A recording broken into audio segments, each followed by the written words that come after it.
8 फरवरी 2024 पाकिस्तान के आम इंतखाबात का दिन, जब अवाम अपने वोट को इज्जत देंगे, जब अवाम अपने वोट की कदर मंजिलत बढ़ाएंगे।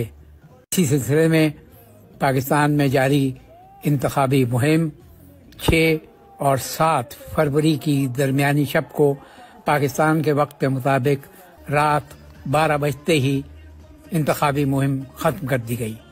तर्जुमान इलेक्शन कमीशन के मुताबिक इंतखाबी मुहिम का वक्त रात 12 बजे ख़त्म हुआ और अब खिलाफ वर्जी की सूरत में कानूनी कार्रवाई अमल में लाई जाएगी। 8 फरवरी को होने वाले इलेक्शन के लिए इंतखाबी मुहिम का वक्त ख़त्म होते ही इलेक्शन मुहिम के लिए इश्तिहारात और दीगर तहरीरी मवाद की इलेक्ट्रॉनिक और प्रिंट मीडिया पर तशहीर पर भी पाबंदी होगी।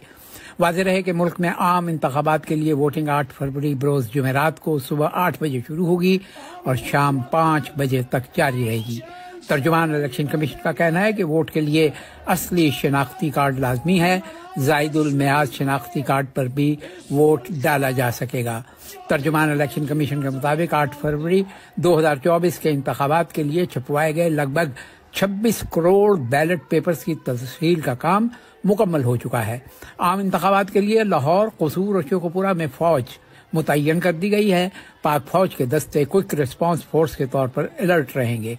हुकाम के मुताबिक इलेक्शन के दिन इंटरनेट बंद करने का हुनूस कोई फैसला नहीं हुआ। दूसरी जानिब इलेक्शन कमीशन ऑफ पाकिस्तान ने 8 फरवरी को पोलिंग वाले दिन के हवाले से सियासी जमातों के लिए खुसूसी हिदायत जारी कर दी हैं। इलेक्शन कमीशन ने अपने एलामिये में कहा है कि सियासी जमातों को इंतखाबात के दिन पोलिंग स्टेशन के इर्द गिर्द 400 मीटर तक किसी भी किस्म की मुहिम की इजाज़त नहीं होगी। नेज़ इसी हदूद में वोटर्स को कायल करने पर और उनको वोट डालने और न डालने की इल्तिजा करने पर भी पाबंदी होगी। 8 फरवरी 2024 पाकिस्तान के आम इंतखाबात, पाकिस्तान की सरबुलंदी का दिन है। अपने वोट को इबादत समझकर इस्तेमाल कीजिए।